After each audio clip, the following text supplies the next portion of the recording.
പറഞ്ഞു സുബഹിന്റെ ജമാഅത്തിന് ആളുകൾ കുറവാണ്. എന്നിട്ട് നമ്മൾ പറയാം ബർക്കത്തില്ല. എന്ത് ചെയ്യണം?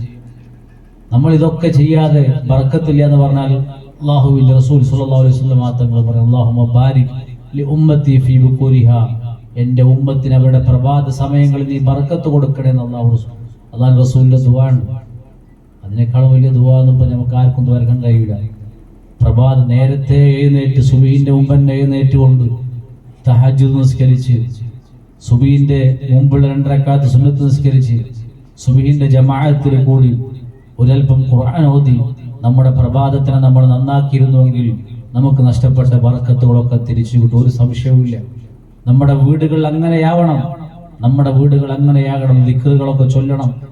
ആ സമയങ്ങളിലൊക്കെ മൊബൈൽ എടുത്തുകൊണ്ട് മറ്റൊക്കെ എടുത്തിട്ട് ഇങ്ങനെ അതിൽ നോക്കിയിട്ട് ചെല്ലണ ആ പരിപാടിയൊക്കെ നിർത്തിയിട്ട് നമ്മൾ ആത്മാർത്ഥമായിട്ട് ഹൃദയം തുറന്നു വെച്ച് നമ്മൾ അള്ളാഹുവിനോട് സംവദിക്കണം.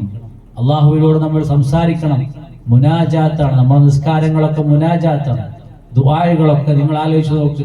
നമ്മൾ അള്ളാഹുവിനോട് സംസാരിക്കുന്നതല്ലേ? എല്ലാ ദിക്റുകളും അങ്ങനെയല്ലേ പഠിപ്പിച്ചത്? അള്ളാഹിനോട് ഇങ്ങനെ സംസാരിക്കുന്നത് പോലെ പറയണം. അല്ലാഹുമ്മ സൂറത്തുൽ ഫാത്തിഹ നിസ്കാരത്തിലെ ഏറ്റവും നിർബന്ധമായ സൂറത്താണ് സൂറത്തുൽ ഫാത്തിഹ.